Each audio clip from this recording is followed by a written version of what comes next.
Alô, Brasil do Agro e dos Negócios. Estamos de volta no podcast do Brasil Verde e Amarelo, do Brasil que produz nesta sexta-feira, dia 9 de dezembro, no prédio do CCAJ, Centro Comercial do Agronegócio, aqui no centro de Jataí. Para falarmos da grande bola propulsora da nossa economia, que é o agronegócio, e também das empresas, dos outros negócios que orbitam essa atividade principal e que nos dá tanto orgulho da gente trazer à tona nessa programação, mostrar as potencialidades de Jataí, do sudoeste goiano, do estado de Goiás, com a sua produção agropecuária e a sua participação também no cenário nacional. Sempre com a força muito especial do Dr. Leonardo Macchione, que é advogado tributarista do agro, aqui de Jataí, também a Brux Soluções de Energia, a Casa Carlone, a Soluflex Ferramentas, a Fênix Gerenciamento de Compras Agrícolas e o Cicobi Coprem, Cooperativa de Crédito genuinamente jataense. Para nós sempre um motivo de grande satisfação, de grande orgulho, estar comunicando para homens e mulheres que fazem dessa a sua atividade econômica e tenha uma grande paixão também por produzir, por empregar, por gerar emprego, por distribuir renda no estado de Goiás e do Brasil. E a gente convidou para esse programa de sexta-feira o Pedro Leonardo Rezende, presidente da Emater do estado de Goiás, abordando o tema, o posicionamento da Emater junto ao setor produtivo no estado de Goiás e falando sobre todas as peculiaridades que norteiam essa que, pela grandeza do nosso agro, pela importância que a Emater tem no contexto geral do agronegócio, creio que também é uma das mais importantes autarquias do governo do estado de Goiás. Pedro, é um prazer recebê-lo aqui na programação do podcast Agronegócios. Seja bem-vindo. Boa noite a você.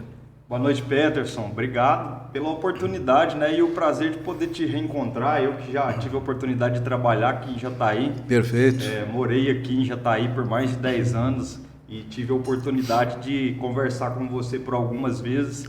Te agradeço mais uma vez, mais uma oportunidade de trazer aqui um pouco de informações sobre o trabalho que vem sido conduzido pela Emater. Muito bem. E não é exagero meu quando eu falo que a Emater é um dos mais importantes órgãos que compõem o governo do estado de Goiás. Tem um trabalho excepcional aí no campo de assistência, uma autarquia que se mostra cada vez mais presente, que vem com uma nova roupagem, inclusive desde a sua ascensão também ao cargo de presidente, nesse compromisso de levar cada vez mais informação, conhecimento, que vai estar gerando, vai se transformar numa ferramenta de transformação também do homem do campo, não é, Pedro? Exatamente, Peterson. Na verdade, a Emater é uma instituição histórica, e teve um papel fundamental no desenvolvimento do estado de Goiás. Perfeito. A Emater é uma instituição com mais de 60 anos de história e a gente trabalha prioritariamente com os processos voltados ao desenvolvimento e difusão das tecnologias agropecuárias que efetivamente possam ser aplicáveis às realidades produtivas do estado de Goiás, sobretudo para a agricultura familiar de Goiás. Perfeito. O estado de Goiás tem uma vocação produtiva muito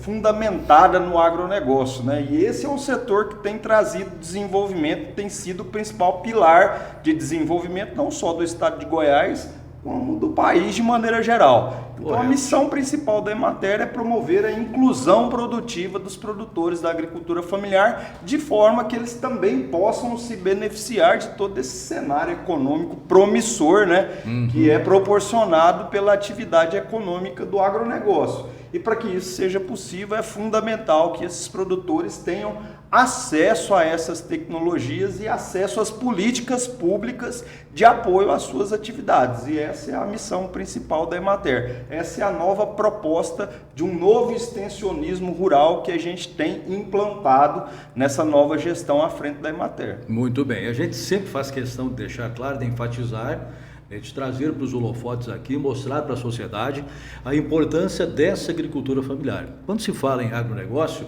a primeira impressão que se tem lá fora, principalmente de quem não vive o agronegócio, seja em Goiás, em nível de Brasil também, pensa apenas no grande empresário do campo, nas grandes indústrias de produção de alimentos e tal. Mas, não obstante, nós temos ali tão importante quanto, ou talvez até no mesmo nível, que é o que coloca o alimento diariamente na mesa do brasileiro, a agricultura familiar com todas as suas peculiaridades, seus desafios, seus avanços e que depende, obviamente, também do suporte da extensão rural, como é esse trabalho da Emater, É fundamental isso que você está falando. Na verdade, além de toda essa característica produtiva, o estado de Goiás tem uma outra característica importante. Segundo o último censo do IBGE, o estado de Goiás tem 152 mil propriedades rurais, dentre as quais aproximadamente 90 mil, ou seja, 62%, são propriedades rurais caracterizadas na forma da lei como sendo propriedades da agricultura familiar. Além desse componente, também é fundamental a participação da agricultura familiar no abastecimento dos grandes centros consumidores.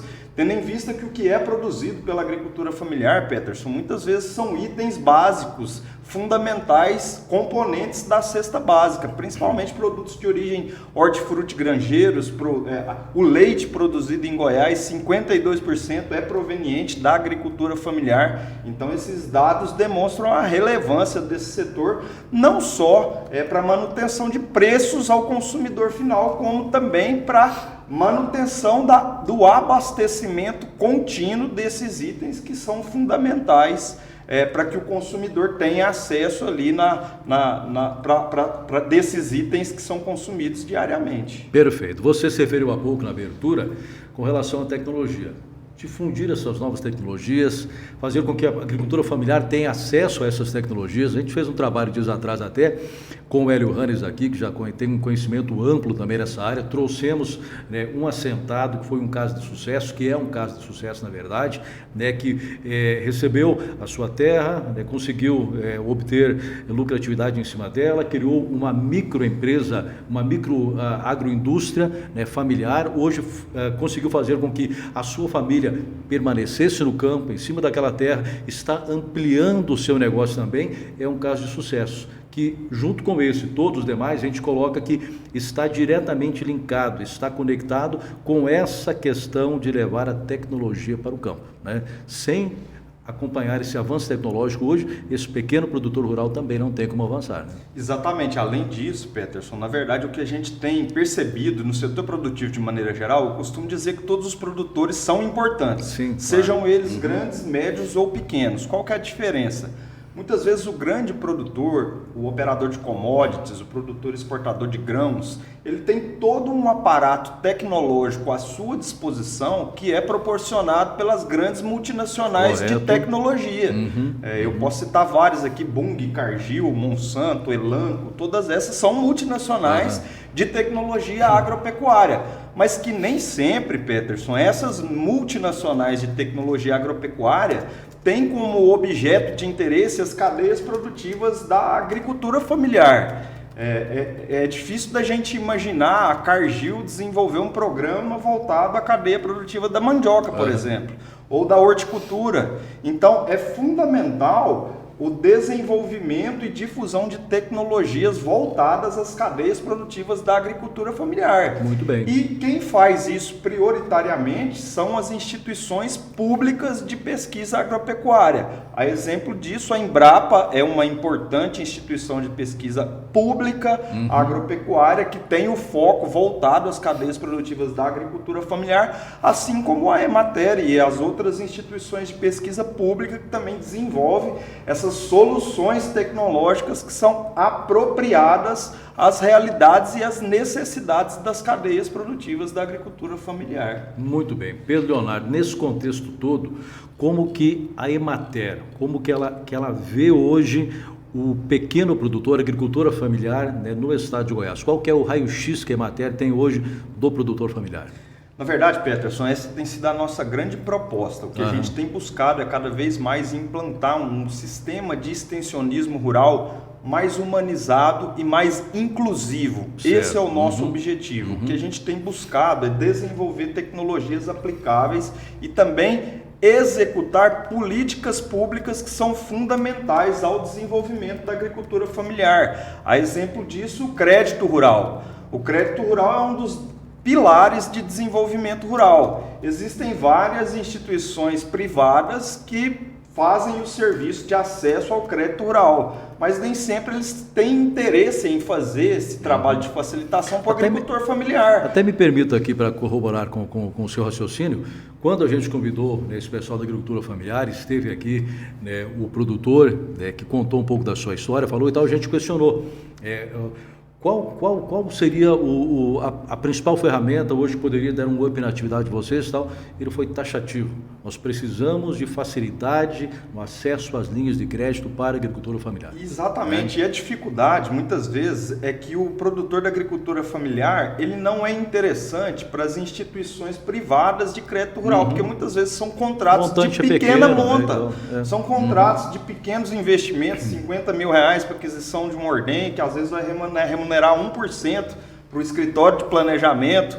Ele vai ter que deslocar um técnico, às vezes a longas distâncias, então não é viável economicamente para o escritório particular de planejamento fazer esse trabalho de facilitação. Então é papel da instituição pública de extensão rural, como a Emater, promover ações de facilitação do acesso a esses produtores às linhas de crédito que são específicas para esse segmento.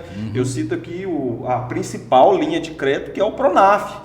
São linhas de crédito específicas para o agricultor familiar, com taxas de juros subsidiadas, com períodos de carência diferenciados, mas um dos pré-requisitos de habilitação para acessar o Pronaf é que ele tenha ali realizado um projeto produtivo assinado por um técnico. Muitas vezes o técnico do setor privado ele não vai ter interesse econômico naquela atividade porque ela não remunera da maneira que ele precisa que seja remunerado para que tenha viabilidade. Então o trabalho da Emater é elaborar esses projetos produtivos de Pronaf, é também subir as propostas nos sistemas das instituições bancárias. Perfeito. A Emater cada vez mais, Peterson, tem se consolidado como o principal agente bancário da agricultura familiar. Como é que foi chegar nessa condição?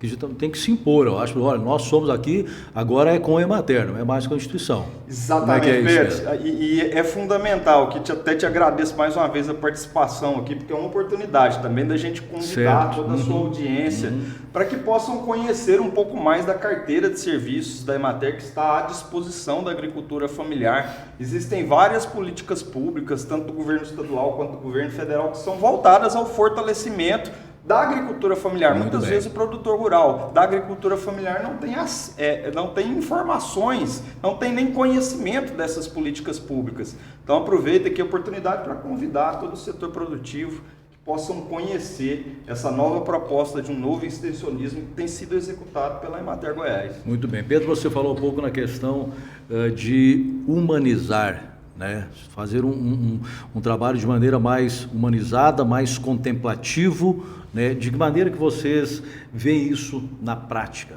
né? Trazer esse pequeno produtor mais próximo da Emater, fazer com que ele veja na Emater realmente, né, um apoiador, né, um parceiro. Como é que vocês pretendem trabalhar ou estão trabalhando já isso? Exatamente. Na verdade, considerando esse público prioritário que cada vez mais a gente tem dedicado os esforços, que é a agricultura familiar, existem vários outros fatores que podem atrapalhar o êxito financeiro da atividade rural. Certo. Por exemplo, o produtor da agricultura familiar, muitas vezes ele está numa localidade de difícil acesso, muitas vezes são terras de logística complicada, às vezes ele tem problemas de saúde, ele tem problema de violência doméstica dentro da casa dele, ele tem problema de alcoolismo, às vezes existem outros problemas que afetam a célula familiar, perfeito, mas que atrapalham também o processo produtivo. Se não tiver harmonia no lar, não vai conseguir desenvolver a atividade. Ele precisa primeiro cuidar da saúde dele, da esposa dele, dos filhos dele, para depois pensar numa ação produtiva que possa proporcionar renda. Então, quando a gente fala em extensionismo humanizado, é voltado não só para as questões produtivas, mas por todas as questões que envolvem a dinâmica ali da célula familiar e que podem atrapalhar de sobremaneira o desenvolvimento e a renda daquela família rural. Então, muitas vezes a Emater não tem competência para tratar um problema de saúde, mas o extensionista é o braço do poder público que vai identificar aquele problema que ocorre ali muitas vezes numa área de difícil acesso e vai trazer o ente público que tem competência para trazer aquela determinada situação. Resolvendo essa situação, aí sim a gente partir para uma proposta de fomento produtivo, de uma ação que possa efetivamente promover o desenvolvimento econômico dessa família. Mas é fundamental a gente tratar todo o processo que acomete anteriormente dentro dessa célula familiar. Agora, Pedro Leonardo, a figura do extensionista é a chave, é o cara que realmente conhece a realidade, que tem o contato lá na pequena propriedade, que sabe quais são as carências, que sabe chegar lá na chefia da Emater e apontar, olha, Pedro, lá na região de Caiapônia está acontecendo assim, de repente a gente focar, né, o nosso trabalho mais nesse sentido, o resultado final pode ser melhor e tal. Essa pessoa, ela é uma peça-chave, né? O extensionista, eu costumo dizer que ele é o principal promotor de desenvolvimento rural. É ele que é o profissional, o braço do poder público, capaz de realizar todo esse diagnóstico dentro da célula produtiva familiar rural, identificando quais as dificuldades, quais os problemas e qual a metodologia de extensão rural que é mais apropriada para aquela determinada realidade produtiva. O que a gente tem percebido muitas vezes é muita receita de bolo, muita receita pronta. Não, ali nós vamos trabalhar com 30 horas, com 3 visitas, mas cada cadeia produtiva é uma realidade. Funciona aqui, mas não funciona lá. Exatamente. Então, jeito, o extensionista, ele tem como atribuição principal realizar o diagnóstico daquela realidade produtiva e aplicar as ações e políticas públicas adequadas àquela realidade produtiva para que seja alcançado o resultado econômico e também social daquela realidade produtiva daquela família. Então o extensionista, ele é o grande promotor desse desenvolvimento e é o difusor não só das tecnologias, mas também das políticas públicas. É como eu coloquei, talvez a grande dificuldade da agricultura familiar é o acesso às informações. Então é o extensionista, o profissional capaz de levar essas informações ao produtor da agricultura familiar. Por exemplo, existe uma linha de crédito específica para a sua realidade produtiva. Existe uma política pública de comercialização que pode te ajudar a escoar os seus excedentes. Então esse é o profissional fundamental para a promoção da inclusão produtiva desses produtores. Perfeito. E nesse contexto todo nós temos situações regionalizadas e bem características dentro de um próprio município até. Exatamente. A gente pega um produtor aqui, por exemplo, da região da Estância, tem uma realidade, um produtor lá da região do São José ou aqui do Botecão já tem uma realidade totalmente diferente. Então, essa receita de bolo não serve. Exatamente. Né? E se a gente expandir para o estado, as diferenças são muito maiores ainda, né? Num passado não tão distante, a Emater ela chegou a ser extinta. Né? E aí, nesse período, houveram vários oportunistas, principalmente ONGs, de fora do estado, inclusive, sem nenhum conhecimento da nossa realidade produtiva e que vinham com essas receitas de bolo. Cobrava ali do governo um valor de tal montante para realizar 30 visitas em determinada região. Mas o que a gente percebeu é que, na verdade, esse tipo de trabalho não tem efetividade nenhuma, porque é o que você colocou muito bem. O extensionista é o profissional que precisa conhecer a realidade. É fundamental que cada município de Goiás tenha um extensionista erradicado naquele município, que tenha um relacionamento frequente com os grupos de produtores. Eu sou de uma época que o extensionista, quando chegava na propriedade, as crianças falavam benção. Justamente. Benção, até hoje né? ainda existe, né? Então é fundamental que para que haja continuidade nesse desenvolvimento, que o profissional crie raízes com aquela localidade e conheça a realidade produtiva daquele local que ele está trabalhando. Bom, Pedro, toda atividade, independente do tamanho dela, ela busca uma lucratividade. Ela quer expandir. Na agricultura familiar não é diferente. Então, se essas pessoas estão aí, né, lutando, né, produzindo os produtos essenciais, básicos nossos do dia a dia, e ela vê uma oportunidade dela crescer, dela aumentar a sua renda, primeira coisa que ela pensa é numa transformação. E aí a gente vê essa carência gigantesca que nós temos aí de uma agroindústria mais ativa, uma pequena indústria que possa transformar essa mandioca que você se referiu, né, que possa produzir conservas, que possa aproveitar os frutos de uma maneira melhor distribuída durante todo aquele período, porque o produtor feirante, por exemplo, ele colhe lá quiabo, colhe uns limões lá, mandioca, gueroba e tal, ele traz para a feira no domingo de manhã. Dependendo do fluxo que a gente tem na feira, ele vai ter que voltar com boa parte desse produto para casa. Ele não vai ter lá uma câmera fria para guardar mais dias para comercialização e tal. Ele deixou de ganhar aqui e teve um prejuízo que ele tem que amargar depois lá na propriedade dele, justamente por não ter colocação para esse produto. a agricultura familiar é uma das vias para poder aproveitar tudo isso e gerar mais renda. E a outra situação, já discutida também, me parece que é um projeto a nível municipal, para termos aqui em Jataí um centro de distribuição que funcione perenemente e que possa aproveitar esses produtos de uma melhor maneira. Aí a gente começaria a ver, né, um melhor aproveitamento dessa atividade, né? Fazer com que o produtor se mantenha e consiga, né, crescer com aquele fruto do seu trabalho. É interessante essa oportunidade de conversar com você, porque parece que eu estou conversando com um extensionista, né, com 50 anos de carreira. Mostra o total conhecimento da atividade, que é fundamental para essas ações.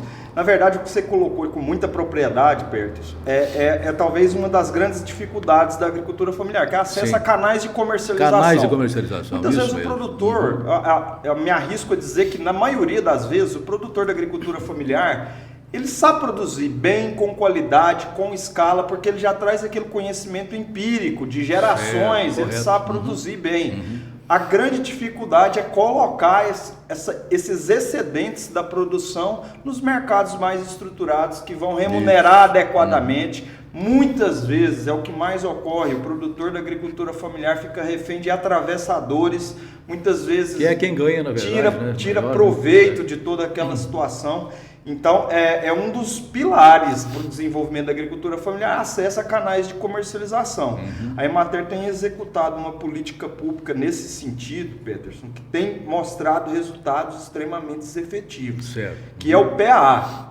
O PAA é o Programa de Aquisição de Alimentos. Isso é maravilhoso. O que ele prevê? Ele prevê que o governo realiza a garantia de compra daquela produção da agricultura familiar, associada à imediata doação daquela produção a entidades filantrópicas de interesse público, seja ali um hospital, uma creche, um asilo, enfim. Então a gente trabalha com essa política pública, dois eixos sociais importantes, que é fortalecer o produtor da agricultura familiar no momento que ele tem mais dificuldade, que é na comercialização, garantindo a compra a preços oficiais tabelados pela tabela Conab, então ele é adequadamente remunerado. E imediatamente a gente também atua no apoio social às entidades filantrópicas de interesse público. No ano passado a gente operou o PAA mais de 5 milhões de reais. Nós já temos a sinalização em orçamento garantido para operar a partir de 2023 20 milhões de reais. Olha que avanço, hein? Identificando o êxito que foi essa política pública com o orçamento que a gente teve. Então a nossa expectativa para o ano que vem são as melhores possíveis com relação a essa política pública que mostrou resultados extremamente importantes. Perfeito. Vamos pegar aqui duas realidades então, duas necessidades também. Nós temos um mercado consumidor extremamente ativo aqui em Jataí quando se fala em consumo diário, hortifruti, por exemplo. Tá? Aí nós temos o quê? Mas não estamos comprando do produtor local e tal. Aí, de repente, faz um acordo com o mercado, um supermercado, uma rede, tal, ela vai lá e fala com o Pedro, com o João, com o Antônio e tal, fala, olha, nós queremos que vocês forneçam hortifruti para nós queremos alface, rabanete, tomate e tal. Aí, esses produtores não têm uma cadeia com capacidade suficiente para atender toda essa demanda. Por quê? Porque, de repente, ele não havia tido esse contato ainda, essa ponte, e mesmo essa ponte estabelecida, ele ainda não tem uma linha de crédito que possibilite ele aumentar sua produção de modo que ele venha atender uma cidade do porte de Jataí. Então, quer dizer, as coisas têm que andar em sinergia, porque se vamos começar a adquirir alface aqui de Jataí só. De repente, os produtores locais não têm condição de atender a demanda dos supermercados locais. Exatamente. E aí como é que fica? Aí o supermercado vai ficar desabastecido porque fez um compromisso com o produtor local, mas o produtor local não pôde honrar porque não consegue produzir o suficiente. Exatamente. Eu queria até trazer um exemplo prático disso que você está colocando. É o papel nosso da instituição pública é fazer esse trabalho de interlocução entre as empresas do segmento alimentício ou de bebidas com os grupos organizados de produtores da agricultura familiar. Nós realizamos recentemente o programa da cerveja de mandioca. Ele previa compra exclusivamente de mandioca de produtores cadastrados na agricultura familiar devidamente identificados. Então nós trabalhamos na organização desses grupos, porque são pequenas produções, Então, para que se tenha escala para se fabricar uma cerveja, é necessário uma grande quantidade de mandioca. Então, era fundamental o trabalho de organização desses produtores em grupos que realizassem a produção de acordo com a demanda e com a expectativa da indústria. Esse projeto parou, Pedro? Não, ele tem continuado. Na verdade, houve naquela primeira etapa a formalização de contratos com um volume muito grande de produtores. Certo. A empresa sinalizou, a Ambev, aqui, se você me permitiu falar, à vontade. Já sinalizou que precisa honrar esses contratos que já foram pré-estabelecidos para depois abrir nova etapa de compra. Certo. Mas a cerveja está no mercado, é muito bem aceita, então a nossa expectativa é que muito em breve eles abram uma nova etapa de compras. Mas o que eu queria colocar, Peterson, com relação a esse programa, é só ilustrando o que você falou, como que a gente operou e qual que era a perspectiva principal desse programa. A Ambev contratava com esses produtores e esse contrato ele servia de garantia fiduciária nas instituições bancárias para auferir o crédito rural. Olha aí. Então é essa cadeia que você exemplificou muito bem aqui, que a gente trabalha tanto a parte de comercialização, que é uma dificuldade, todo mundo sabe produzir mandioca, todos os produtores da agricultura sabem produzir bem, a dificuldade é comercializar um preço justo. A gente conseguiu através dessa queria chegar nessa questão, a remuneração era interessante? Tabela Conab, 100% tabela Conab. E inclusive isso despertava o interesse de muitos produtores, grandes produtores, falaram, eu não sou agricultor familiar, mas eu quero vender. Falou, infelizmente o programa é direcionado à agricultura familiar. Então o que é interessante é que a gente conseguiu atender esses dois eixos prioritários, a comercialização e o crédito rural, porque o contrato com a empresa servia de garantia fiduciária para a aquisição do crédito. Certo, mas a gente vê que os avanços vêm acontecendo, né, Pedro? Mesmo que de maneira paulatina, pouco devagar e tal, mas a agricultura familiar ela vem avançando. Eu acho que o principal fruto disso tudo, e a gente já comentou aqui em programas anteriores também, é fazer com que aquele jovem que de repente tinha que abandonar a família antes, permaneça, veja no negócio do seu pai, da sua mãe, que aquilo realmente tem futuro, que ele pode dar continuidade. Uma realidade que a gente está vendo hoje, que estava ausente da feira aqui de Jataí, por exemplo. Tem um grande movimento de produtores todo domingo de manhã.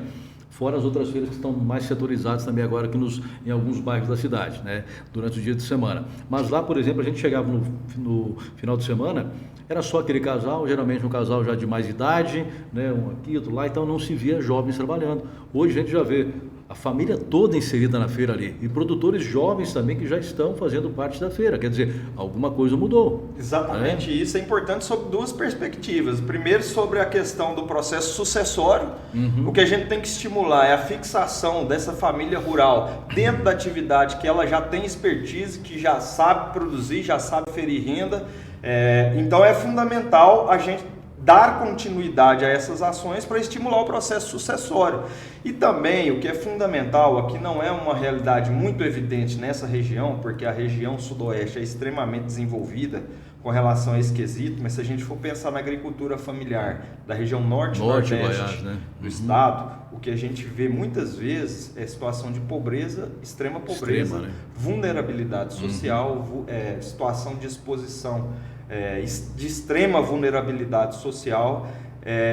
Outra perspectiva importante é a gente interromper o ciclo da pobreza. Porque o que acontece? Muitas vezes aquela família rural está numa situação de vulnerabilidade, de pobreza, de extrema pobreza, tem ali muitos filhos, na maioria das vezes os filhos continuam naquela mesma situação. Então é necessário, Peterson, uma intervenção séria do poder público no sentido de interromper esse ciclo contínuo da pobreza, que se não tiver uma intervenção do poder público com ações, com políticas públicas de apoio a essas ações produtivas, muito dificilmente a gente vai conseguir interromper essa continuidade desse ciclo da pobreza, onde a família é pobre, os filhos permanecem pobres, os netos e assim sucessivamente. É o desenvolvimento social, né, que precisa ser de maneira efetivada, que a gente imagina uma coisa, como o Pedro falou aqui, nós estamos numa região privilegiada, uma região rica, sudoeste goiano.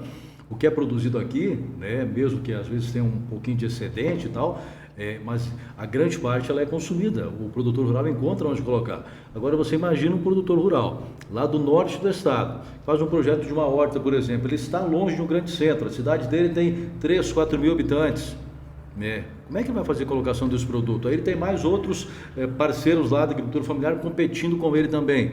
Então não é fácil, a gente vê, os projetos são excelentes e tal, mas se a gente levar para a realidade de cada município, cada qual tem a sua dificuldade, um em um grau pequeno, outro em um grau grande e tal, que precisa de soluções, adequações, para que esse projeto também dê certo em qualquer município do estado. Né? Exatamente, até trazendo um exemplo aqui do município de Flores de Goiás.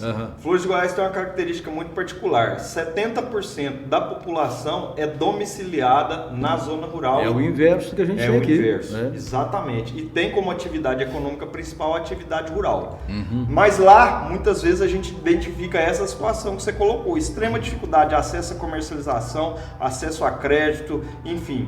Nós identificamos lá, e eu acho que esse é o papel do poder público, uma oportunidade através de um projeto para que a gente pudesse desenvolver aquela região, identificando o potencial produtivo dela. Certo. Foi identificado ali, Peterson, que o município de Flores de Goiás tem um potencial como poucos municípios do Brasil para a cadeia produtiva da fruticultura. Pelas características edafoclimáticas, pela temperatura, pela altitude, pelo regime de chuvas, é totalmente adequado à maioria das frutas e, além disso, existe uma outra oportunidade que a gente pode desenvolver, que é o acesso ao mercado consumidor de Brasília, pela proximidade do município de Flores com Brasília. Estamos bastante em sintonia com as pautas aqui, até porque eu havia colocado aqui, entre aspas, Nordeste, para fazer um parâmetro justamente nessa capacidade de produção de frutas e na capacidade de transformação de uma região. A gente pega, por exemplo, vamos imaginar, norte do estado aí, cite um município aí, norte do estado. Alto Paraíso, tal. Aí a gente imagina lá um sistema de irrigação que propicie produção de melão para exportação, como o Nordeste tem. Não vai depender do mercado regional, do mercado goiano. Será um produto aí de primeira linha que terá colocação até internacional e tal. Exatamente. Então, basta a ferramenta adequada, com a linha de crédito, com o apoio de extensionistas da Emater, com o apoio do Estado e tal, e a coisa pode crescer. Exatamente, e é por isso que é fundamental essa intervenção do poder público para identificar essas situações e essas oportunidades que podem trazer desenvolvimento para essas regiões. Então, lá, identificados com essa oportunidade, a gente instituiu um programa de fruticultura ali, Peterson, nos mesmos moldes do município de Petrolina. Certo. O município de Petrolina hoje é o maior polo de fruticultura do Brasil. E se a gente for pensar, há 30 anos atrás, era um dos municípios mais pobres do Brasil. Hoje é um dos mais desenvolvidos graças ao desenvolvimento da cadeia produtiva da fruticultura. Sim. Hoje é referência mundial, inclusive para exportação, principalmente de manga e de uva. Então, identificados com essa oportunidade lá, nós estruturamos um programa de desenvolvimento dessa cadeia produtiva lá no município de Flores. Já identificamos o grupo de produtores proativos, porque o que acontece? Para início desse tipo de projeto, a gente precisa identificar produtores rurais que têm uma proatividade maior. Perfeito. E que a gente tenha uma sinalização mais clara de que o resultado vai ser alcançado, porque são produtores engajados, comprometidos. E o que é o resultado que a gente espera? Que aquele produtor que vai iniciar o projeto, ele sirva como uma vitrine de estímulo para outros produtores das adjacências ali do município. O produtor vai identificar e falar, não, o meu vizinho ali, o João, ele tá desenvolvendo, isso eu também quero participar. O produtor, ele tem essa característica. Não é só do produtor, não, é de todo mundo. Eu acho que todo mundo tem essa característica. O Pedro está indo bem demais. O que o Pedro está fazendo? Será? Nossa, acho que eu vou copiar o Pedro, né? Exatamente. Isso é metodologia de extensão rural, Pedro. A gente precisa identificar, para iniciar o projeto, produtores mais proativos. E aí, esse é o trabalho que a gente conseguiu conduzir lá em Flores. Nós já identificamos esse grupo de produtores proativos que vão ser os multiplicadores, os incentivadores de todo aquele ecossistema de produtores organizados no município. Eles vão receber, mediante um convênio com a Codevasf, kits de irrigação, eles vão receber em regime de doação, eles vão receber assistência técnica e, associada a isso, falando numa grande dificuldade que é acesso à comercialização. Nós fizemos uma parceria com a Perboni, que é uma grande operadora da área de processamento de frutas. A Perboni já se comprometeu a contratar com esses produtores o que eles produzirem. Pra você ter ideia, eles sequer estipularam uma meta. Falou, o que vocês produzirem, a gente garante contratualmente a compra, seja a quantidade que for. Entendeu? E aí a gente já sonha um pouco mais alto, imagina. E esse contrato, Pedro, vai servir também para o cara pegar crédito rural porque Ótimo. serve de garantia fiduciária. Então a gente trabalha ali todo o elo, desenvolvimento regionalizado, com apoio à comercialização, com acesso a crédito rural, com assistência técnica e com desenvolvimento de famílias rurais em situação de vulnerabilidade. Não, e a gente já pode até imaginar um projeto desse que vai emplacar, que vai dar certo. De repente, em outra região, o pessoal olha, lá em Flores está acontecendo assim, vamos montar uma cooperativa aqui, vamos produzir o nosso suco. Vamos fazer uma agroindústria de produção de suco. Agregar valor. Agregar valor. Exatamente, né? Isso é fundamental. Então, as coisas vão acontecendo, né? E dentro dessa perspectiva de agregação de valor, Peterson, que eu talvez sinto falta, eu acho que a gente precisa de leis que possam fortalecer e estimular a estruturação de agroindústrias familiares. Certo. Porque o que acontece hoje? Muitas vezes o produtor ele se sente desestimulado a abrir uma queijaria, por exemplo. Porque ele vai fazer um cadastramento, no meio ambiente ele está submetido ao mesmo regramento de um grande laticínio. Verdade. Ele vai na defesa agropecuária, é outro caderno de regras que ele precisa cumprir. Ele vai na Secretaria de Fazenda, é outro livro que ele precisa cumprir de documentos. Vigilância. Isso é em razão das leis que hoje vigoram no nosso país e no nosso estado. A gente está submetido a esse regramento. Então, acho que é fundamental a gente elaborar, através do engajamento de todos, leis específicas que possam promover, incentivar o estabelecimento das agroindústrias familiares. Então, nós precisamos de uma grande desburocratização. Essa é a palavra. Desburocratização. Eu acho que não faz sentido a agroindústria familiar de pequeno porte ficar submetida ao mesmo regramento das grandes indústrias alimentícias. Não faz sentido, porque sendo assim a gente está contribuindo com uma exclusão produtiva, né? A gente está contribuindo ou forçando uma exclusão, né? Exatamente, com a concentração de renda, enfim. Bom, Jataí deu um passo importante no sentido de ser o primeiro município do estado a ter o SIM, né? Protagonista. Na verdade, o município de Jataí é protagonista nesse tipo de sistema inclusive está sendo copiado por outros municípios do estado de Goiás, porque é extremamente importante, porque permite que o produtor ele comercialize os seus produtos no Brasil inteiro. Perfeito. Através da equivalência do serviço de inspeção que foi conseguido aqui com muito êxito no município de Jataí, que é uma referência nessa área. Muito bem, estou conversando com o Pedro Leonardo Rezende, presidente da Emater do estado de Goiás. Essa programação de sexta-feira, dia 9 de dezembro, aqui no podcast do Agro, do Brasil que produz, que alimenta, que gera emprego, renda do Brasil verde, amarelo, azul e branco, né? A gente quer que ele se perpetue nessas cores aí, continue dando apoio ao homem do campo, oferecendo ferramentas para que o homem do campo possa produzir, né, e ajudar a fomentar os demais setores da economia e, consequentemente, também projetar o país internacionalmente, que é o que vem acontecendo aí nos últimos anos. A gente torce muito, né, para que isso tenha continuidade. Pedro, a gente também tem que dar uma pincelada aqui, depois a gente volta aos temas técnicos da matéria e tal, mas a agricultura familiar também está sofrendo, como sofre a empresarial hoje, com um ano totalmente atípico em termos de regime de chuva para Goiás. E o pequeno agricultor, às vezes, ele está em uma situação mais vulnerável ainda que o grande produtor. Ele tem ali produtos mais perecíveis, ele não tem, de repente, um canal de irrigação que possa socorrê-lo, ele não tem um seguro agrícola que possa cobrir essa perda dele. Então, as situações climáticas também entram nesse cômputo aí da agricultura familiar, né? Exatamente. É o que você falou. Na verdade, essa situação ela é muito mais agravada quando a gente fala de agricultura familiar, que, na verdade, a maioria das cadeias produtivas são de itens que precisam de rápida produção, demanda hídrica importante, claro, extremamente perecíveis. Então, o que a gente tem percebido é que esse déficit hídrico tem prejudicado todo o setor produtivo, mas impacta grandemente, fortemente a agricultura familiar. Certo. Agora, eu acho que uma das formas da gente buscar alternativas que possam mitigar um pouco esse risco ambiental, porque na verdade o regime de chuvas é um risco que natural de quem está na atividade, não tem como intervir. A gente tem como buscar mitigar esses riscos e para isso eu acho que é fundamental a adoção de tecnologias que possam mitigar um pouco esses riscos climáticos, principalmente a utilização de sistemas de irrigação apropriados a essas realidades produtivas. Mas você colocou também com muita propriedade, existe uma outra característica de grande parte das propriedades da agricultura familiar: deficiência de água. Muitas vezes são propriedades, além de ter difícil acesso, são terras menos produtivas, terras muitas vezes menos porque ricas, as grandes propriedades, as terras férteis, elas já estão nas mãos dos operadores de commodities.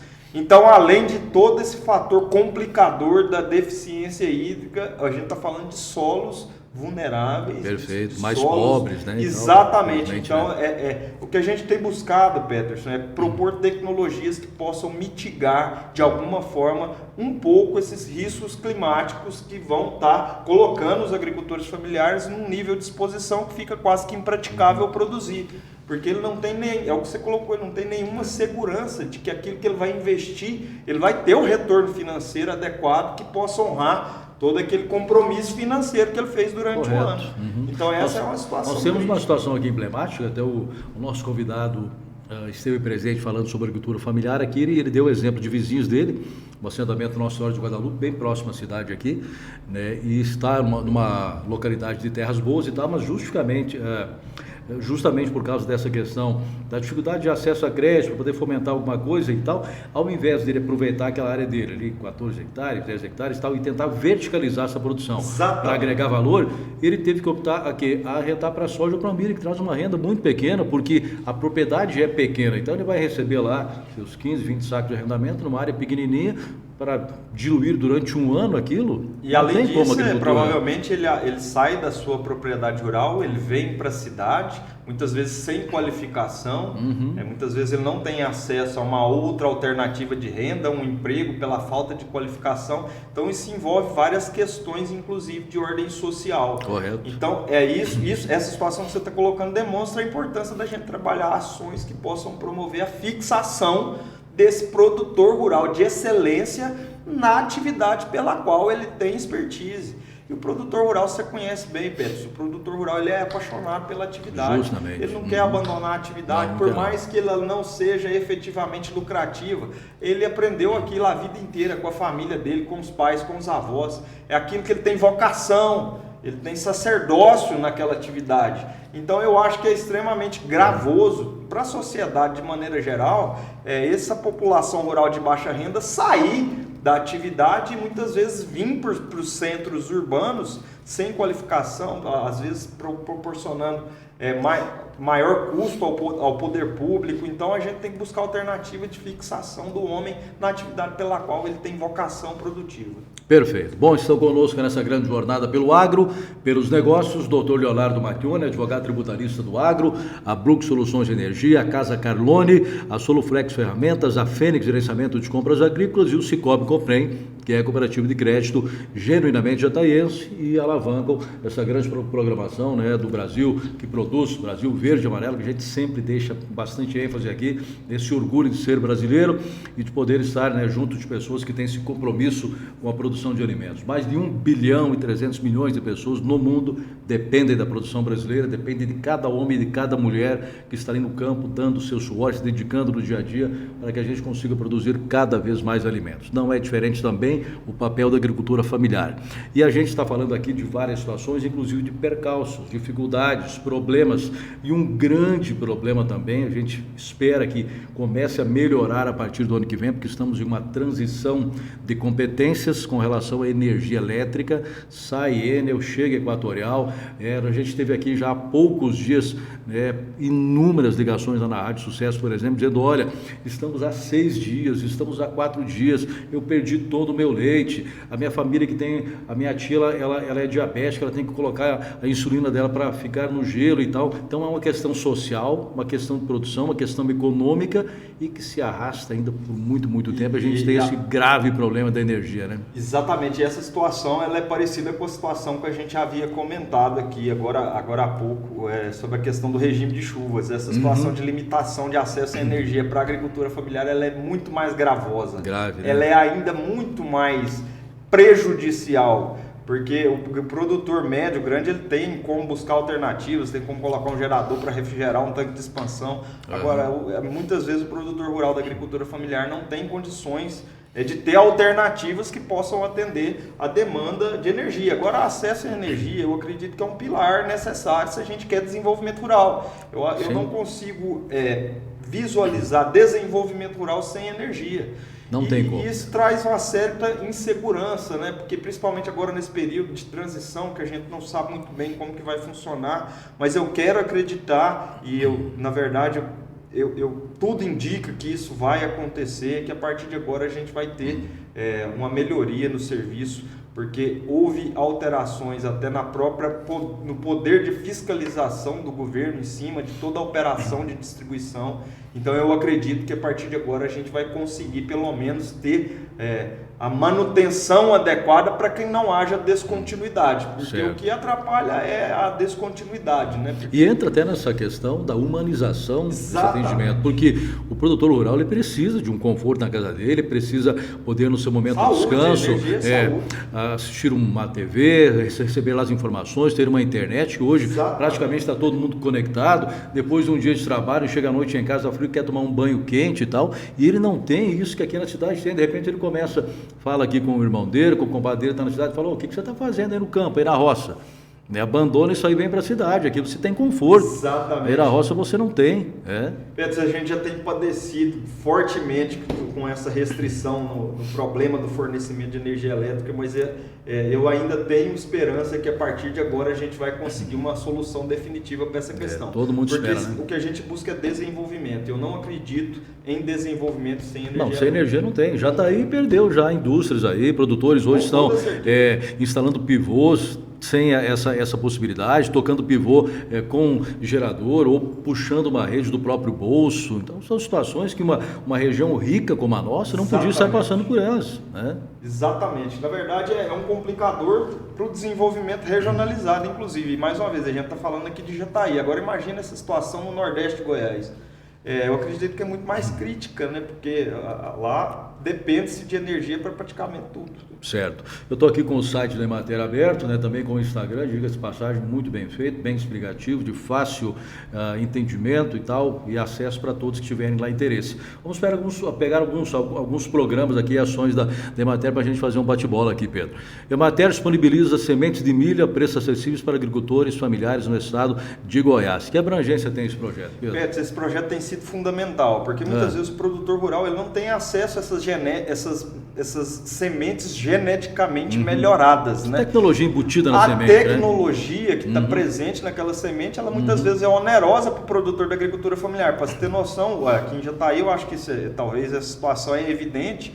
Um saco de semente na iniciativa privada ela vai custar R$1.000, R$1.300. Dependendo da variedade. Exatamente. Vai custar, a gente comercializa 2 variedades que são de propriedade da Emater. A gente é detentora dos royalties dessa semente, porque são tecnologias desenvolvidas pela Emater. A gente comercializa a R$130 o saco de semente de 2 espécies, de 2 variedades. E a Engopa 501. Exatamente, isso, né? Um granífero e um forrageiro. Certo. São específicos para produtor da agricultura familiar. O produtor precisa se identificar com um documento de agricultura familiar e ele vai ter acesso ali àquelas sementes geneticamente melhoradas, produtivas e principalmente são sementes produzidas, variedades desenvolvidas, adaptadas às realidades produtivas da agricultura familiar. Muitas vezes o produtor da agricultura familiar não tem como investir em tecnologias que são fundamentais, ele não tem condição de fazer uma correção de solo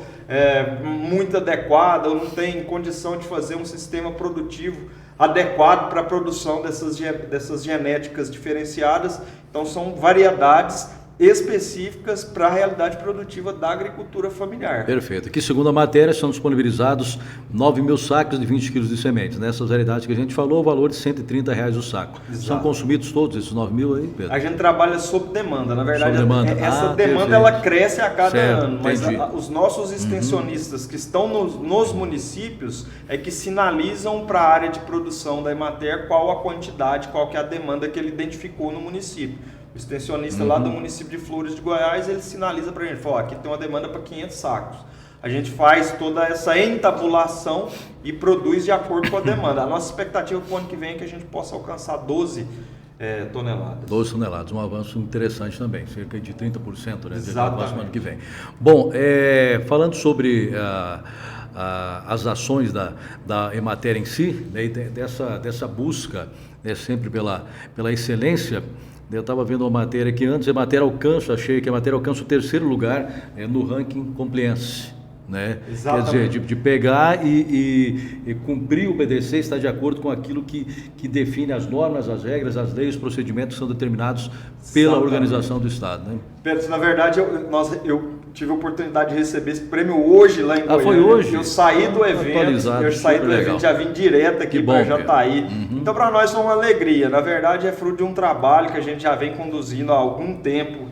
Tem toda uma equipe envolvida nisso, mas em linhas gerais o compliance ele busca ferramentas de gestão que possam dar condições da utilização assertiva dos recursos públicos. Certo. A Emater é uma instituição pública que trabalha com orçamento público. Então a gente tem a responsabilidade de dar a devida utilização, a utilização efetiva, eficiente a esses recursos que são recursos de origem pública.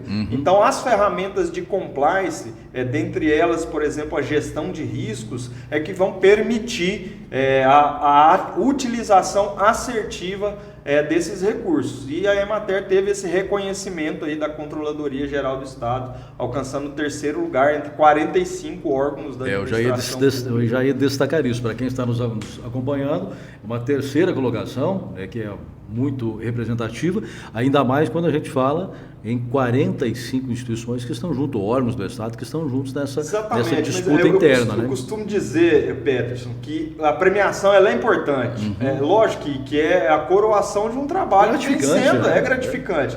Mas o mais importante é o quanto o programa tem nos permitido realizar uma gestão assertiva, buscando a efetividade e eficiência na utilização dos recursos. O que a gente sabe é que muitas vezes os recursos são contingenciados. Nosso desafio é fazer mais com menos. E as ferramentas de compliance que têm nos permitido alcançar esses resultados efetivos. Muito bem. Também tem outro destaque aqui. O governador Ronaldo Caiado lança a Operação Nordeste Solidária, a gente falou sobre a questão das chuvas, para prevenir danos, né, causados pelas chuvas. É uma outra situação que a gente até gostaria de estar experimentando um pouquinho aqui agora, porque estamos com esse problema. Mas foram verificados aí, me parece que 24 municípios lá do Nordeste, Norte do Estado, que passaram, né, por esses problemas também, e que aí também tem essa operação visando criar ferramentas de prevenção, né, para quando isso aconteça. Prevenção, né? É a palavra que define esse programa. E a prevenção ela foi realizada esse ano devido ao sinistro ocorrido no ano passado. Na verdade, houve uma situação crítica lá em que foi decretada a situação de calamidade nesses municípios do Nordeste em razão do volume de chuvas. Houveram várias comunidades rurais que ficaram isoladas, sem acesso à medicação, a alimentos. Houve uma situação extremamente crítica. Então, identificados com essa situação, o governo propôs essa ação preventiva e ficou como atribuição da Emater o acompanhamento da situação das populações rurais desses municípios, que são as populações mais expostas a esse tipo de situação de calamidade. Muito bem. Pedro, no início do mês passado, se criou um alvoroço grande na imprensa goiana e tal, até teve repercussão nacional, porque nós temos aqui como um dos símbolos do nosso estado, né, do estado de Goiás, que é o piqui. E aí vem lá a manchete de que a Emater, né, e a Embrapa Cerrados lançam o pequi sem espinhos. A gente foi procurar na matéria, foi veiculado na imprensa e tal, né, num primeiro momento, com poucas mudas aqui e ali, visando disseminar ainda mais esse novo fruto que vem com características diferentes daquela que tradicionalmente a gente tem no nosso piqui, mas que é um avanço para a culinária goiana e para a economia também do estado. Nenhuma, né, Beto? E na verdade isso vem de encontro com o que a gente havia falado com relação à necessidade de desenvolver tecnologias apropriadas à agricultura familiar. E a cadeia produtiva do piqui tem todo um potencial de contribuir com a renda dessas famílias rurais. Então, recentemente, nós lançamos 6 novas variedades de piqui, sendo 3 sem espinho e 3 convencionais geneticamente melhoradas, fruto de uma parceria, de um convênio de colaboração técnica entre a Emater Goiás e a Embrapa Cerrados. Grande objetivo com esse programa de melhoramento. É uma pesquisa de mais de 20 anos que a gente conseguiu agora lançar oficialmente.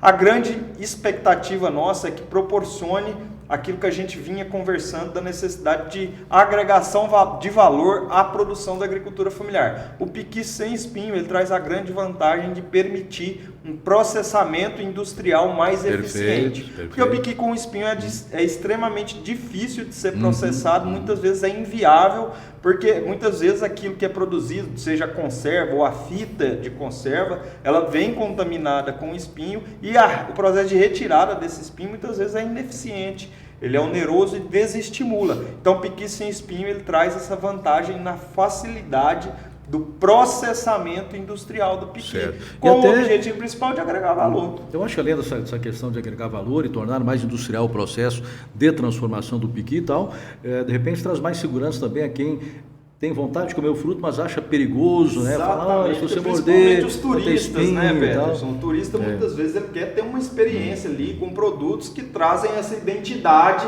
essa característica da culinária local. Muitas vezes o turista tem uma experiência ruim devido a um acidente ali com espinhos, e aquilo muitas vezes, Peterson, é propagado quando ele retorna para sua cidade de origem, propaga aquela informação, é piqui, eu não vou comer mais, que tive um acidente.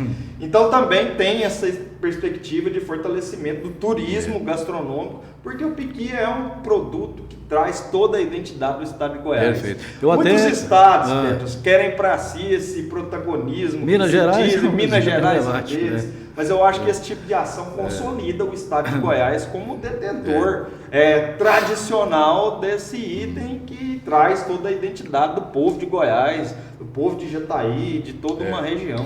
Aliás, eu gosto muito do fruto, sou um grande apreciador, porém estou tendo problemas para conseguir digerir o piqui ultimamente, né? Sou um grande apreciador. Há uma enzima que é presente no piqui. Mas deixa eu concluir. A partir aí da 60ª, 70ª bolotinha, eu já começo a passar mal, sabe, Pedro? Já começa a me sentir mal. Faz então, sentido. Eu vou ter que diminuir um pouco esse consumo, talvez 50, 40 e tal. A minha meta geralmente é próxima disso. Agora, é um fruto característico de Goiás, né? Um fruto que projeta, inclusive, na questão culinária nacionalmente o estado de Goiás. É um grande avanço. Crianças poderão, né, com mais tranquilidade comer o piqui também, né? Os pais ficarão mais tranquilos. Enfim, é mais um projeto. De repente, quem pode, mas é uma coisa simples e tal. Não, é um avanço tecnológico, inclusive. Você colocou muito bem. Eu queria dar um exemplo da minha filha, que tem 1 ano e 3 meses, já é apreciadora de piqui, comendo piqui sem espinho. Mas o que é fundamental também a gente colocar, a gente realizou esse lançamento oficial das variedades, a gente lançou um primeiro lote, a gente publicou um edital de chamamento público para produtores da agricultura familiar e viveristas que tiverem interesse em adquirir.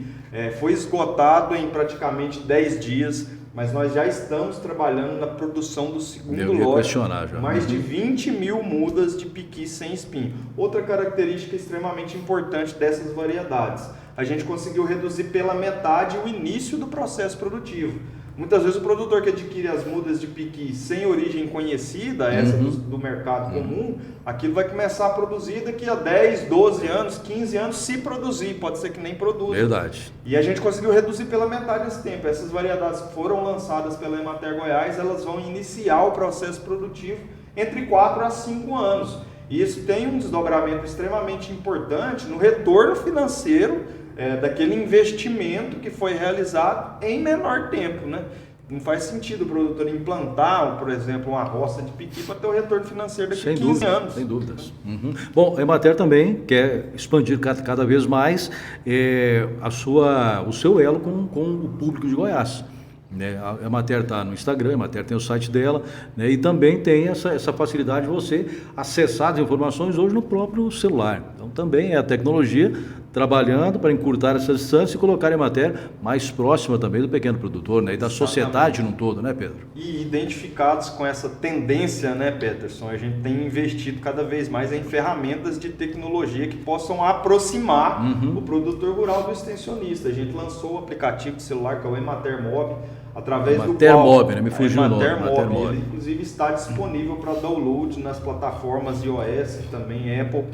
onde o produtor pode ter uma interlocução direta com o técnico, ele pode mandar foto de uma determinada situação, de um determinado animal, realizar uma consulta, mas isso não substitui, Peterson, a necessidade do atendimento presencial. Esse é o diferencial. Exatamente, a gente não quer substituir esse contato do extensionista presencialmente com o técnico. O que a gente quer fazer é intensificar, é aproximar cada vez mais esse produtor que está cada vez mais conectado, que busca estar atualizados a essas ferramentas de tecnologia. O que a gente espera é aproximar cada vez mais o produtor do extensionismo rural. Bom, Pedro, ontem aconteceu lá na cidade de Goiás, né, uma parceria aí, entre a Emater e a Associação Brasileira de Criadores de Zebu, que realizaram um dia de campo na cidade de Goiás para apresentar os primeiros resultados obtidos com o programa Integra Zebu, né, levado a Goiás Velho também, a cidade de Goiás, né, com esse projeto idealizado em 2020. Né? Exatamente, Peterson, que a gente tem buscado com esse projeto conscientizar o produtor da agricultura familiar que ele pode ter acesso a animais geneticamente superiores, adaptados às realidades produtivas. Muitas vezes o produtor acha que esses animais são inacessíveis em razão dos preços. O que ele vê é uma vaca comercializada no leilão por R$1 milhão. E o que a gente tem buscado é desmistificar essa situação, que existem animais geneticamente superiores, melhoradores, que são acessíveis a esses produtores, aos produtores da agricultura familiar. Então, o que a gente busca é cada vez mais propor alternativas a esses produtores. É fundamental que ele tenha acesso a animais adaptados geneticamente às realidades produtivas. E junto a isso, a facilidade da recuperação de pastagens, para que esse animal possa se desenvolver, dar lucro, inclusive com a aplicação, com a instituição lá da integração lavoura, pecuária e floresta, né? Também não é pequena propriedade, né? Na verdade, a genética é um dos pilares, mas ela tem que estar associada à parte nutricional, à parte sanitária e principalmente à parte de gestão da propriedade, a parte administrativa da propriedade, são os pilares fundamentais. Mas a agricultura familiar, o que a gente tem buscado é conscientizar que existem tecnologias apropriadas às realidades produtivas que vão proporcionar o resultado econômico necessário e o resultado de sustentabilidade e desenvolvimento social que eles necessitam. Bom, a gente tem matérias aí presentes em vários estados do Brasil, né, e o Pedro foi agraciado também com a indicação feita pelo Conceagre e validada pelo Ministério da Agricultura, agora na condição também de membro do Conselho da Administração da Anater, que é a Associação das Ematérias do Brasil, é isso? Não, na verdade a Anater é a Agência Nacional de Assistência Técnica e Extensão Rural. As Emateres são as estaduais. Certo. E recentemente a gente recebeu essa indicação que foi acolhida pelo ministro Marcos Montes e que nos nomeou como membro titular do Conselho de Administração da Anater. Eu acho que vai ser uma oportunidade para a gente levar as demandas do Estado de Goiás para as discussões na elaboração das políticas públicas lá na Anater, buscando parceria, buscando a presença do governo federal também nessas ações. Eu acho que é responsabilidade também do Poder Público Federal a execução das políticas públicas de desenvolvimento regionalizado. Muito bem, isso é importante, né? E projeta novamente o Estado, né? Coloca Inclusive é importante a Poder Público Federal, estadual e municipal trabalharem de forma convergente nessas ações de desenvolvimento da população rural. Certo. O Campo do Saber está funcionando? YouTube lá? Campo de Saber é uma programação de palestras técnicas, está a todo vapor. Queria aproveitar a sua audiência também para convidar todos que possam acompanhar as ações do Campo de Saber, que são palestras técnicas realizadas ao vivo no canal do YouTube da Emater Goiás, com temas pertinentes ao setor produtivo. A gente já teve a oportunidade de abordar diversos temas. Toda quarta-feira, Peterson, a gente está disponibilizando material ao vivo, mas que fica disponível full time no canal da Emater no YouTube. A gente aproveita a sua audiência aqui para convidar todos os seus seguidores aí, a toda a sua audiência, que possa conhecer também o Campo de Saber da Emater. Aliás, a ferramenta da informação hoje ela se faz primordial também. Fundamental. Né? A gente sempre fala aqui que tem, e o objetivo nosso quando abrimos esse canal aí, né, quando o Guilherme difundiu a ideia, nos convidou para a gente fazer essa parceria, nós sentamos e falamos, o que nós precisamos aqui, cara? vamos mostrar a realidade do campo, o que acontece no campo, vamos trazer as pessoas que fazem o agronegócio girar, para mostrar para essa sociedade que às vezes compra uma desinformação dos grandes veículos e não tem noção do que é a realidade de quem está ali fora, na roça, no campo, produzindo no dia a dia. Então, quanto mais difusores de informação com conteúdo, com propriedade a gente tenha, a gente vai conseguir promover essa transformação na cabeça das pessoas. Isso que é fundamental, Pedro, que a gente tenha na comunicação pessoas que tenham conhecimento, como você tem cada vez mais buscado conhecer o setor produtivo. Então é fundamental que os comunicadores tenham esse perfil proativo que você tem, procurar saber, procurar conhecer, falar com a população, falar com o produtor rural, que também tem muito oportunismo, gente que não conhece e quer falar. Então eu fico muito feliz quando eu tenho a oportunidade de conversar com comunicadores que conhecem a realidade produtiva do estado de Goiás. É uma alegria estar aqui com você. O prazer foi todo nosso, Pedro, recebê-lo aqui hoje, né? Pedro, que morou em Jataí, esteve aqui por praticamente uma década, né? Conhece bem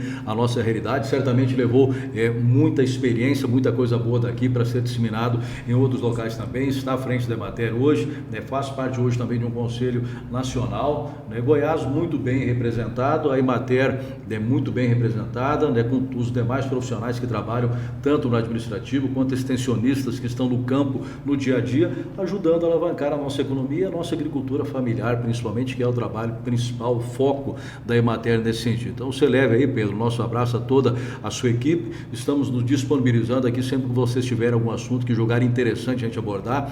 Dá uma ligadinha pra gente, passa o WhatsApp. Olha, pessoal, tem uma matéria assim que ficaria legal aí pro programa. A gente está aqui para isso, para atender vocês que fazem o agronegócio acontecer, né? Com toda certeza. Pedro, obrigado mais uma vez pela oportunidade. É uma alegria estar aqui com você, poder te rever. Já tive a oportunidade de falar com você diversas vezes quando eu morei aqui em Jataí. Correto. Tive a oportunidade de fazer grandes amigos aqui em Jataí. É sempre uma alegria poder retornar. E essa é a missão e a nova proposta que a gente tem buscado à frente dessa gestão da Emater, promoção da inclusão produtiva dos produtores da agricultura familiar. E a gente aproveita mais uma vez para convidar a todos que conheçam a nossa carteira de serviço, as nossas ações em favor da agricultura familiar. E a gente tem total consciência, Peterson, que a gente precisa melhorar muita coisa. Muito já foi feito, mas ainda existem várias limitações. A gente precisa intensificar cada vez mais as ações, buscar a compor esse quadro técnico da Emater, porque o que eu coloquei, tem 90 mil propriedades da agricultura familiar de Goiás. A gente precisa buscar a cada vez mais fortalecer o nosso corpo técnico. A gente tem total consciência que ainda há muito o que se fazer e a gente agradece aqui mais uma vez a oportunidade de trazer algumas informações sobre um pouco do trabalho que já foi realizado. A gente espera ter outras oportunidades, porque o trabalho é bastante amplo e tem muitos assuntos para a gente abordar, né? E no futuro breve a gente volta a conversar. A gente agradece a sua audiência, a sua companhia e principalmente por aqui também, né, os nossos parceiros que mantêm essa programação no ar, que são o Dr. Leonardo Macchione, advogado tributarista do Agro, a Brux Soluções de Energia, a Casa Carlone, a Soluflex Ferramentas, a Fênix Gerenciamento de Compras Agrícolas e o Cicobi Coprem, que é cooperativa de crédito genuinamente jataiense e que nos patrocinam nesse Brasil verde e amarelo do campo da cidade, de empresários, comerciantes, produtores que estão unidos em torno de um grande projeto que é alavancar cada vez mais esse Brasil, mostrar lá fora o potencial que nós temos. E desde o pequeno agricultor, da agricultura familiar até a agricultura empresarial, né, todos têm a sua parcela, né, de participação, tem a sua importância dentro desse contexto todo na construção de um PIB agropecuário cada vez maior, porque toda a sociedade tem a ganhar. Quando o campo vai bem, todos estão bem. Quando o campo tem algum percalço, todos sentem esse percalço. Então a gente agradece uma vez mais e reforça o convite para segunda-feira, acompanhar a programação conosco também com o comandante regional do 14º CRPM, o Coronel Santos Silva, que vai falar sobre as ações da Polícia Militar, especialmente focadas no campo, né, na segurança, nas propriedades rurais aqui em Jataí, no sudoeste goiano. Segunda-feira, 19 horas, nesse canal Agro e Negócios, né, o podcast do Brasil Verde e Amarelo. Que Deus nos abençoe, tenhamos um ótimo final de semana e até a próxima.